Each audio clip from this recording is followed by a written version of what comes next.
Yo, we got another video. This video we're gonna be going over the best albums of 2025. What's I about to say? Oh yeah, this is my third time filming that intro just because different reasons. But what's I about to say? 2025 has been a pretty good year of music. Hasn't been crazy. Hasn't been boring. Um, Here's the thing. I feel like people took 2023 for granted because 2023 wasn't that bad.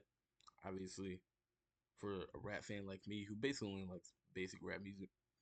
I got Pink Tape and Utopia out of 2023. I got what else did I get out of 2023? Gift and the Curse. Now unfortunately all of those albums dropped in the summer. So before that, I didn't really get anything besides like Love Sick. After that, I don't know what I got after that. Kind of Four Other Dogs, but just like certain songs on Four Other Dogs. That's the thing. If Drake has a bad album, he's gonna have good songs in that bad album. Fast forward 2024, I think 2024 is slightly overrated.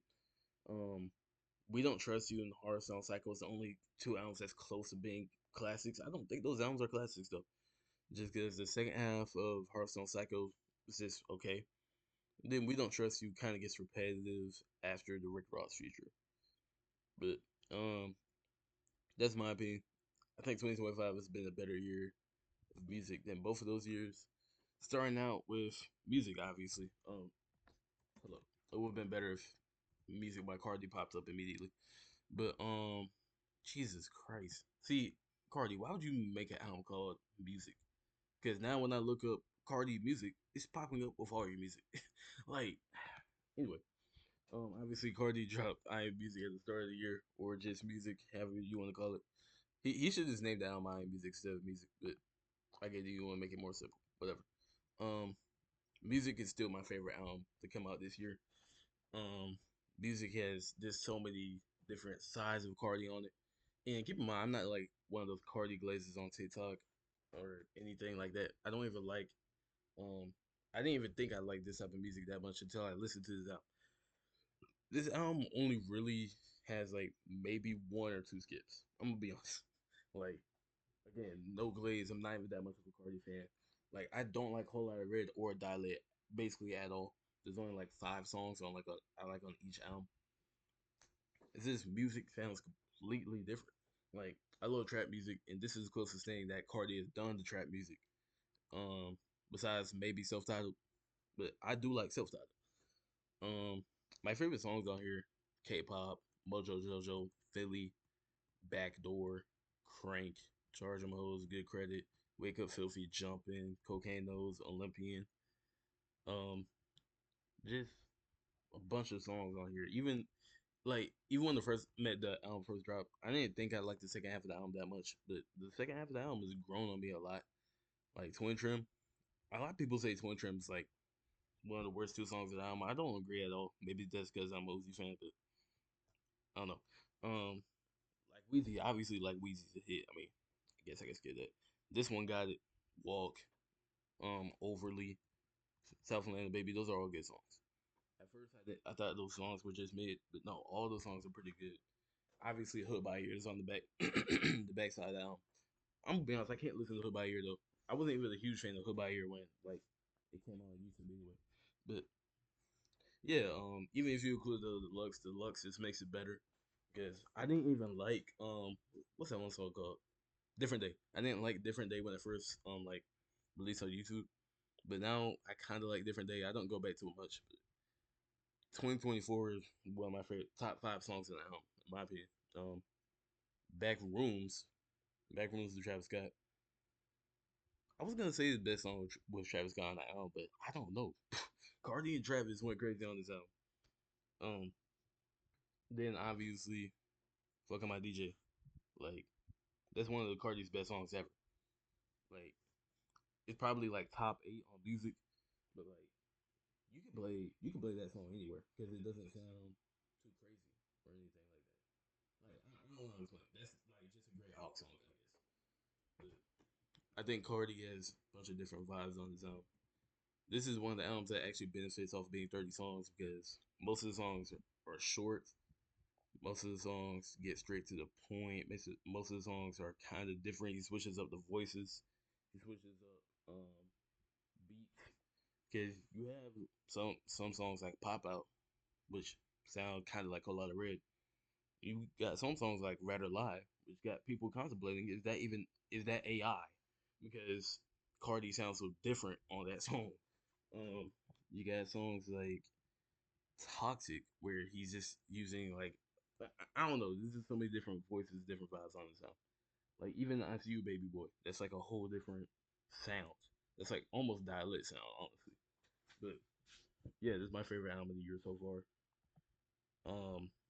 Next we got More Chaos by Ken Carson. Um, I don't know why when I looked up More Chaos, Great Chaos popped up, but More Chaos is my second favorite album of the year. A lot of people were hating on the sound, saying it sounds like More Chaos. Man, oh my god, saying it sounds like a Great Chaos. Guess what though? It's called More Chaos. Like it's gonna be the same sound. See, I scrolled down to get away from the ad, and the ad still popped up. Like genius is smart. They're geniuses. Like anyway, uh, I really don't care what people think about this album. There's not really any skits on this album. There's like two songs I personally don't really enjoy, which is like Kryptonite and 2000. But those songs are still pretty good. I always forget Off the Meters on the album because like he released two versions of this album. One of them didn't even have Off the Meter, or at least on Amazon Music. At least I don't know about like Apple Music and stuff like that. But yeah, Off the Meter is a good song too. The only real feature, or no, the only actual feature on the album. But this album just has so many good songs laid throughout the album. Um, Lord of Chaos and the Expose is one of the best starts of an album ever. Like I've been every time I go play this album, I have to skip Money Spread. Well, okay, Money Spread is not a bad song, but like that's the thing. How you go from Lord of Chaos to Expose Money Spread? I don't get it because Money Spread sounds so bad compared to the two songs before. I had to skip it. It's not even a bad song. Um, K Hole grew on me. K Hole does kind of remind me of like me and my cup vibes though. Like basically same flow. Trap Jump is one of the most unique songs on here because like I could actually play that like a party or something like that. Then you got the three beat switch songs in a row: Black Rockstar, Live League, Diamonds. I like all these songs, even though people complain about the beat switch on I think Live Leak and Diamonds. I think the beat switch on both of those songs are good. Now I have heard the original version of Diamonds. The original version of Diamonds is good too, but I'm not complaining about the beat switch at all. Dismantle is probably my favorite song on here. Actually, not Expose is. My second favorite song on here is definitely Dismantle though. Um, Dismantle has like 2017 vibes, honestly. Like this is a great song. 200 Cash, even though the mixing's off, still one of the best songs in the album. Even if you get to the back half of the album, though, the back half of the album definitely sounds different. But what did I say? Confetti is a great song because like thing is with King Carson and Lone, they mixed trap elements with the Ray sound. That's what he did with like a song like Confetti. Now Naked and Kryptonite again, I could really go without both of them. Naked's okay though. Um, thing is with Kryptonite, it takes a while to build up, and at that point, I just don't like the song anymore. I think Psycho and Inferno, two of the most underrated songs on the album. You was speaking facts on both of those songs. Thanks, obviously, very popular on TikTok. I don't really need to explain that.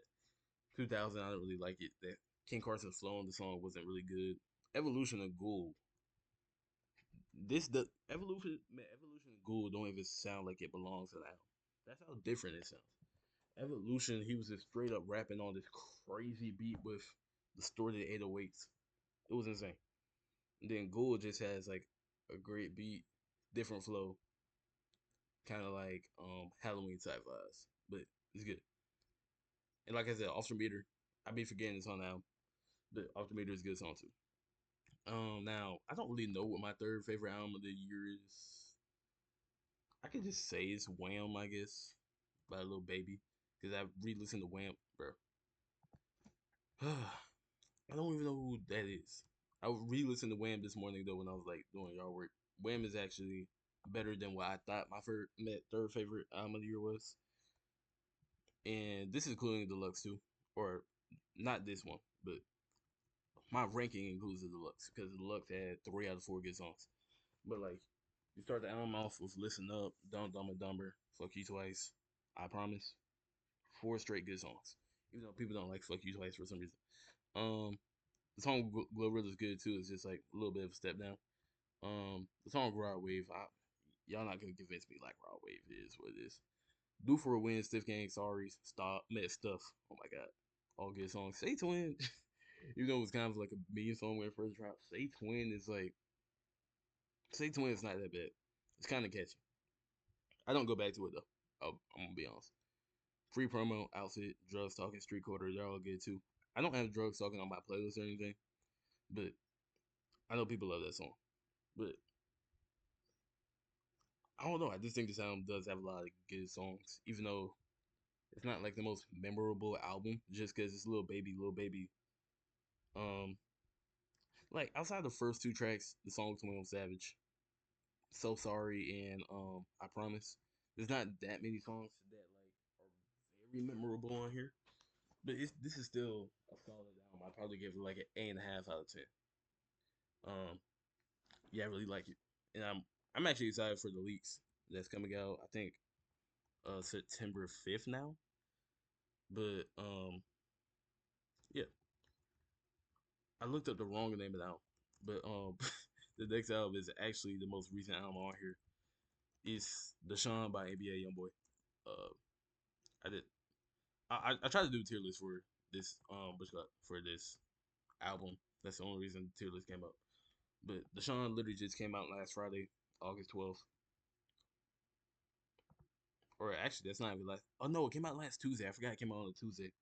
Wow, I forgot about that.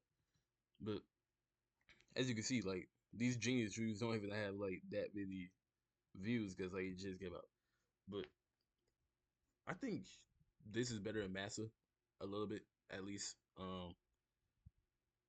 Actually, they may both be on the same level because I haven't really listened to all of Massa because obviously it's 30 songs and a bad YoungBoy song is a bad YoungBoy song. I'm gonna be honest.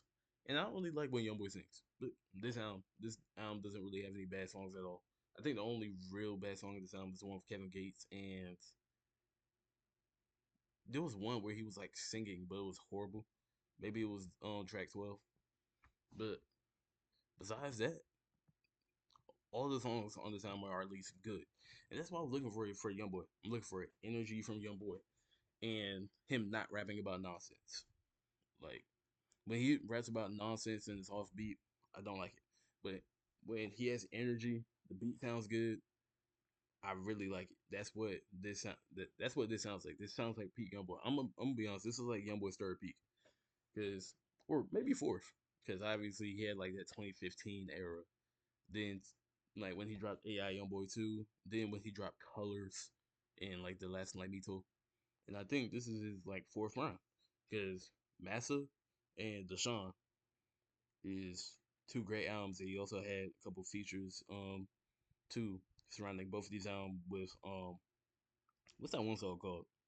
It's that new season 10. South Fucker bit. Alive. Alive with Cardi or Ye. It doesn't really matter. Um I like the Cardi version better because I don't really like Kanye. What was I about to say? Oh yeah, he had Outside on Jack Boys 2. I'm pretty sure he had one more feature too, but I can't remember what it was. But yeah, Young Boy's been on the run recently, and my favorite songs on here, AI Marley for sure. The second song, I don't know how to pronounce that second word. Free Via, I don't know. Miss Golden, Pants Down, Blazers, Lord Forgive Me, La Vida Loco. Hustler is a good song. This Month's Confessions, all of those are good songs. Um, number five, I don't really know what number five is. Number five could be Mastered by NBA Youngboy. Like I said, um, it could be the last one by Gunna. Like I don't. What is this, bro? Oh, that's a visualizer, bro. It could be the last one by Gunna. It could even be DDG's album, honestly. Because even though people love to hate on DDG, let's be real. When DDG's album first dropped, y'all was all calling it good. But once y'all realized y'all were giving DDG credit, y'all stop calling it good. Um, those are the only albums I can really remember right now. Obviously, Dopamine dropped this year, but I don't think Dopamine is better than the last one or Massa. Jack Boys 2. I only really liked the first couple tracks on Jack Boys 2 though. Actually, maybe I need to re-listen to the second half of Jack Boys 2 because when I was re-listening to Jack Boys 2 today, it was actually pretty good. But yeah, those are my like best albums of 2025 so far. Let me know what y'all think. I made a video right there.